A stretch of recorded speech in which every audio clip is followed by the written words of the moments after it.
RRB group డీలో ప్రీవియస్‌గా వచ్చిన జనరల్ సైన్స్ క్వెషన్స్ కొన్ని చూద్దాం ఈరోజు. Which gas is utilized during the preparation of bleaching powder? దీని అర్థం ఏంటంటే బ్లీచింగ్ పౌడర్ తయారు చేస్తాం కదా, అందులో ఏ గ్యాస్ని యూజ్ చేస్తారు అనేసి మన క్వశ్చన్ ఇవ్వడం జరిగింది. అయితే ఇంతకుముందు బ్లీచింగ్ పౌడర్ అంటే ఏంటో మనం ప్రీవియస్గా కొన్ని క్వశ్చన్స్లో ఆన్సర్ చేసాం, చూసేసుకోండి. మనం కాల్షియం హైపోక్లోరైట్, దీన్ని CaOCl2నే బ్లీచింగ్ పౌడర్ అంటారు. దీని యొక్క కెమికల్ ఫార్ములా చూసుకుంటే కాల్షియం హైపో మనం క్లోరైట్నే మనం బ్లీచింగ్ పౌడర్ అంటారు. అయితే ఈ బ్లీచింగ్ పౌడర్ ప్రిపరేషన్ చేయడానికి ఏ గ్యాస్ని యూజ్ చేస్తారని మనకి ఇవ్వడం జరిగింది. క్లోరిన్ గ్యాస్ని మనం యూజ్ చేయడం జరుగుతుంది. దీని యొక్క కెమికల్ ఫార్ములా ప్రిపరేషన్లో చూసుకున్నట్లే కాల్షియం హైడ్రాక్సైడ్ని క్లోరిన్ గ్యాస్తో రియాక్ట్ చేస్తే మనకి CaOCl2 మనకి రావడం జరుగుతుంది. దీన్నే మనం బ్లీచింగ్ పౌడర్ అంటాం. ఓకే, కాబట్టి క్లోరిన్ గ్యాస్ని బ్లీచింగ్ పౌడర్ ప్రిపరేషన్లో యూజ్ చేయడం జరుగుతుంది. Why do plants have low energy needs?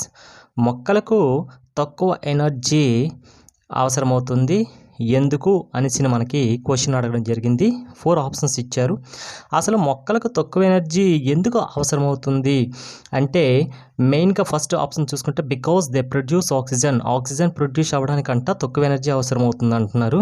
ఇది wrong answer. Because they only increase in height పెరగడానికంటే ఎనర్జీ అవసరం అంటున్నారు. ఇది కూడా రాంగ్ అండి. Because they are self sufficient in terms of food కోసం దీనికి లో ఎనర్జీ అవసరం అవుతుంది అన్నారు. ఇది కూడా wrong.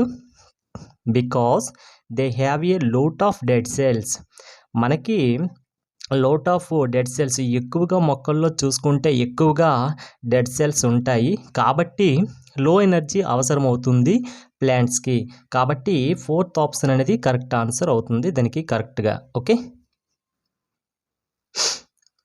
Which of the following are produced in a neutralization reaction? Neutralization reaction అంటే తటస్థ చర్యలుకి ప్రొడ్యూస్ ఏదవుతుంది న్యూట్రలైజేషన్ రియాక్షన్లో మనకి ప్రొడక్ట్ ఏవి వస్తాయి అని మనకు అడగడం జరిగింది. ప్రొడక్ట్ ఆప్షన్ చూసుకుంటే సాల్ట్ అండ్ వాటర్ ఇచ్చారు, యాసిడ్ అండ్ వాటర్ ఇచ్చారు, సాల్ట్ అండ్ యాసిడ్ ఇచ్చారు, అలాగే ప్రిసిపిటేట్ అండ్ బేస్ అని ఇచ్చారు. అసలు న్యూట్రలైజేషన్ రియాక్షన్ అంటే ఏంటో మనకి ఫస్ట్ తెలియదు. న్యూట్రలైజేషన్ రియాక్షన్స్ అంటే ఒక యాసిడ్ అలాగే ఒక బేసు, ఈ రెండు కూడాను రియాక్షన్ చెంది మనకి సమ్ ప్రోడక్ట్ని ఇవ్వడం జరుగుతుంది. ఇక్కడ ఇది స్ట్రాంగ్ యాసిడ్, ఇది స్ట్రాంగ్ బేస్ అనుకుంటే ఇక్కడ ఈ రెండు కూడా రియాక్ట్ అయ్యి మనకి ఏమొస్తుంది, NaCl ప్లస్ H2O అనేది రావడం జరుగుతుంది. NaCl అంటే ఏంటి, మనకి ఇది సాల్ట్ కదా, ఇది వాటర్, H2O అంటే వాటర్, ఇది HCl అంటే ఇది ఏంటి మనకి ఇది యాసిడ్, NaOH అంటే ఏంటిది ఇది బేస్. కాబట్టి యాసిడ్ అండ్ బేస్ ఈ రెండు కూడాను రియాక్ట్ అయ్యి మనకి సాల్ట్ అండ్ వాటర్ని ఇస్తాయి. దీన్ని న్యూట్రలైజేషన్ రియాక్షన్ అంటారు. అంటే మనకి ప్రొడక్ట్ కింద మనకి ఇక్కడ sodium chloride salt and water వచ్చింది. ఓకే, కాబట్టి ఫస్ట్ ఆప్షనే మనకి కరెక్ట్ ఆన్సర్ అవుతుంది. Okay, which of the following compounds is prepared when sodium chloride reacts with carbon dioxide in the presence of ammonia and water?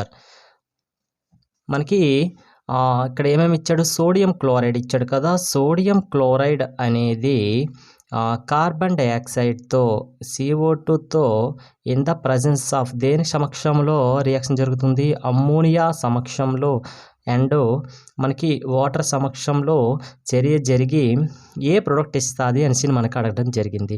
అయితే ఇక్కడ చూడండి, ఇక్కడ NaCl plus CO2 అనేది ammonia సమక్షంలో జరుగుతుంది కాబట్టి అమ్మోనియా కూడాను ఈ రియాక్షన్లో పార్టిసిపేట్ చేస్తుంది. పార్టిసిపేట్ చేసి మనకి ఏమిస్తుంది అంటే NaHCO3 ప్లస్ హెచ్సిఎల్ కింద రావడం జరుగుతుంది. కాబట్టి ఇక్కడ NaH అనేది సోడియం బైకార్బోనేట్ని మనం ఏమంటాం అంటే బేకింగ్ సోడా అనేసి మనం అంటాం, బేకింగ్ సోడా అంటాం. ఇది మేజర్ ప్రోడక్ట్ అండి, ఇది మేజర్ ప్రోడక్ట్ ఇది వస్తుంది. హెచ్సిఎల్ అనేది మైనర్ ప్రోడక్ట్ కింద రావడం జరుగుతుంది. ఓకే, కాబట్టి మనకి కరెక్ట్ ఆన్సర్ అనేది 4th ఆప్షన్ అనేది అవ్వడం జరుగుతుంది. నెక్స్ట్ క్వశ్చన్ చూసుకుంటే, which of the following structures is formed in closed chain of carbon atom. Closed chain అంటే ఏంటో మనకు తెలుసుకోవాలి. క్లోజ్డ్ చైన్ అంటే మనకి ఈ రకంగా సౌహృద కార్బన్ చైన్స్ ఉంటాయి. అయితే ఇక్కడ క్లోజ్డ్ చైన్ కార్బన్ ఆటమ్స్ ఇచ్చాడు. రింగ్ స్ట్రక్చర్ ఫార్మేషన్ ఉన్నవన్నీ కూడా క్లోజ్డ్ చైన్ కాబట్టి మనకి ఫస్ట్ ఆప్షన్ మనకు కరెక్ట్ ఆన్సర్ అవుతుంది. ఇక్కడ బ్రాంచ్డ్ చైన్ రియాక్షన్స్ అంటే ఫర్ ఎగ్జాంపుల్ బ్రాంచ్డ్ చైన్స్ అంటే ఈ రకంగా ఉండడం జరుగుతుంది. బ్రాంచెస్ కింద ఉంటాయి.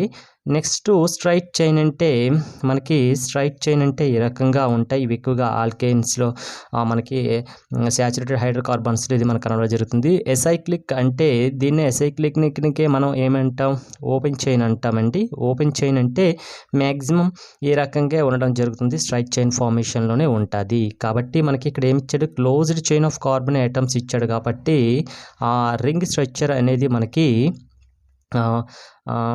క్లోజ్డ్ చైన్ రియాక్షన్స్ కిందకి వస్తుంది. ఇక్కడ ఎసైక్లిక్ విషయానికి వస్తే ఇది ఓపెన్ చైన్ అన్నారు కదా.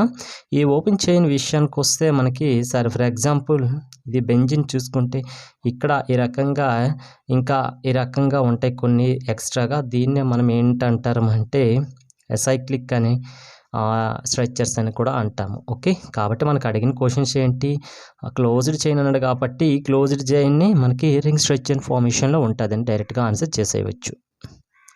నెక్స్ట్ మ్యాచింగ్ మనకి ఇవ్వడం జరుగుతుంది కూడాను. ప్రతి గ్రూప్ డి ఎగ్జామ్లో కూడా ఇది ఇస్తారు, కంపల్సరీ చూసుకోండి. ఇక్కడ గ్రూప్ 1లో మనకి mechanical barrier, chemical method, device, surgical method ఇచ్చారు. ఇక్కడ గ్రూప్ 2లో మనకి కాపర్టీ, వేసెక్టోమీ, కాండోమ్ అండ్ స్పీల్స్ అనేవి ఇవ్వడం జరిగింది. అయితే దీనికి ఏది మ్యాచ్ అవుతుందో మనం చూసేసుకుందాం. మనం ఇక్కడ చూడండి, ఫస్ట్ మనకి ఏది ఈజీగా ఉంటుందో అది మీరు చూసేసుకోండి. మనకి మ్యాచింగ్ అనేది చాలా ఈజీ అయిపోవడం జరుగుతుంది. అయితే డివైస్ విషయానికి వస్తే, డివైస్ అంటే మనకి కాపర్ టీ అనేది డివైస్ కింద యూజ్ చేస్తారు. ఇది లేడీస్ యొక్క యూటరస్ దగ్గర మనకి ప్రెగ్నెన్సీ అనేది ఆలస్యం చేయడానికి డాక్టర్ ప్రిస్క్రిప్షన్తో యూజ్ చేసే ఒక రకమైన టీ కలర్గా ఉన్న ఒక కాపర్ టీని అరేంజ్మెంట్ చేయడం జరుగుతుంది లేడీస్కి విషయంలో. కాబట్టి డివైస్ అనేది కాపర్ టీ అనేది ఒక డివైస్ అవుతుంది. Next surgical method. సర్జికల్ అంటే ఆపరేషన్ చేసేసి బాయ్స్లో స్పెర్మ్ సెల్స్ని రిలీజ్ అవ్వకుండా చేసేదాన్నే మనకి వేసెక్టమీ అంటారు. టెస్టిస్ దగ్గర ఒక సంబంధించింది కట్ చేయడం జరుగుతుంది, దాన్నే వేసెక్టమీ అంటారు. ఇది బాయ్స్కి చేయడం జరిగేది ఒకప్పుడు, ఇప్పుడు కూడా చేస్తున్నారు కొన్ని దగ్గర, లెక్క తెలియదు. కానీ ఒకప్పుడు అయితే బాయ్స్కి వేసెక్టమీ చేశారు, లేడీస్కి చేస్తే ట్యూబెక్టమీ అంటారు. ఓకే, కాబట్టి రెండు ఆప్షన్స్ అనేది మ్యాచ్ అవ్వడం జరుగుతుంది. అయితే ఇప్పుడు నెక్స్ట్ విషయానికి వస్తే మనకి కెమికల్ మెథడ్స్ విషయానికి వస్తే, కెమికల్ మెథడ్స్ అంటే పిల్స్ని యూజ్ చేయడం జరుగుతుంది. కెమికల్ మెథడ్స్లో మనకి పిల్స్ అంటే ట్యాబ్లెట్స్ లాగా ఉంటుంది, దాన్ని యూజ్ చేయడం జరుగుతుంది కెమికల్ మెథడ్లో. నెక్స్ట్ మెకానికల్ మెథడ్ విషయానికి వస్తే మనకి కండోమ్ అనేది స్పెర్మ్ సెల్స్ అనేది లేడీస్కి ఇంజెక్ట్ అవ్వకుండా మనకి ప్రివెంట్ చేయడానికి కండోమ్ అనేది యూజ్ చేయడం జరుగుతుంది. Okay, next select the functional group in 5 carbon atom compound and pentanol.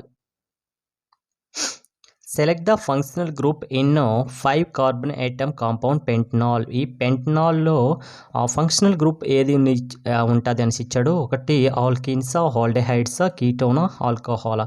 First alkenes అన్నాడు కాబట్టి డబుల్ బాండ్ ఉన్నదాన్ని ఆల్కీన్స్ అంటారు. ఆల్డిహైడ్ అంటే ఫంక్షనల్ గ్రూపు CHO ఉన్నదాన్ని మనం ఆల్డిహైడ్ అంటాము. ఆల్కహాల్ అంటే OH గ్రూపు మనకి ఉంటే దాన్ని ఫంక్షనల్ గ్రూప్. కీటోన్ అంటే C డబుల్ బాండ్ ఉంటే దాన్ని మన కీటోన్ గ్రూప్ అంటాం. ఇవి మనకు తెలిస్తేనే మనం ఆన్సర్ చేయగలం.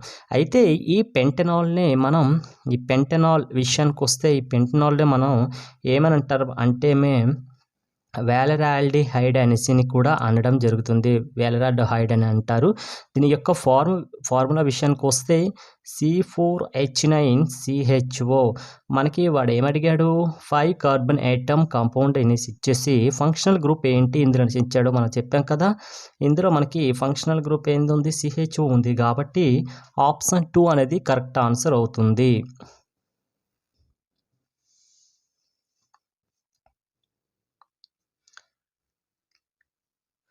Next, by which process do plants excrete excess of water. అంటే ఎక్స్క్రీట్ అంటే విసర్జిస్తాయి వాటర్ని ప్లాంట్స్. అది ఏ పద్ధతి ద్వారా ఆ నీటిని విసర్జిస్తాయని మనకు అనడం జరిగింది. అయితే first transcription, transpiration and translocation, photosynthesis అని 4 ఆప్షన్స్ ఇవ్వడం జరిగింది. అయితే ట్రాన్స్క్రిప్షన్ అంటే ఏంటో ఫస్ట్ తెలియాలి మనకి. ట్రాన్స్క్రిప్షన్ అంటే బాష్పోత్సేకం, అంటే నీరు అనేది నీటి ఆవిరి రూపంలో పత్ర రంధ్రాల ద్వారా నీరు అనేది నీటి ఆవిరి రూపంలో బయటకు వస్తుంది. దాన్నే ట్రాన్స్పిరేషన్ అంటారు. ఎక్స్క్రీట్ అనేది కాబట్టి ద ఫస్ట్ ఆప్షన్ మనకి కరెక్ట్ ఆన్సర్ అవుతుంది. ఇక్కడ ట్రాన్స్పోర్టేషన్ అండ్ ట్రాన్స్లోకేషన్ ఈ రెండు కూడాను మనకి ఏంటి అంటే, ఇప్పుడు ఫర్ ఎగ్జాంపుల్ ప్రిపేర్ అయిన ఫుడ్ మనకి లీవ్స్ నుంచి అదర్ పార్ట్స్కి ట్రాన్స్పోర్ట్ అవ్వడము, అలాగే న్యూట్రైన్స్ సమ్ మెటీరియల్స్ అన్నీ కూడాను ట్రాన్స్పోర్ట్ అవ్వడానికి ఈ రెండు కూడా ఉపయోగిస్తారు. కానీ నీటిని ఎక్స్క్రీట్ చేయండి రెండు పద్ధతులు. ట్రాన్స్పిరేషన్ ద్వారా మాత్రమే నీటి ఆవిరి రూపంలో పత్ర రంధ్రాల ద్వారా పత్రాల నుంచి బయటకు వస్తుంది. ఇక్కడ ఫోటోసింథసిస్ అంటే మనకు తెలుసు, దీని ద్వారా మనకి కార్బోహైడ్రేట్స్ ప్రిపరేషన్ అవుతుంది. కాబట్టి ఫస్ట్ ఆప్షన్ అనేది మనకి కరెక్ట్ ఆన్సర్ అవుతుంది. Okay, thank you.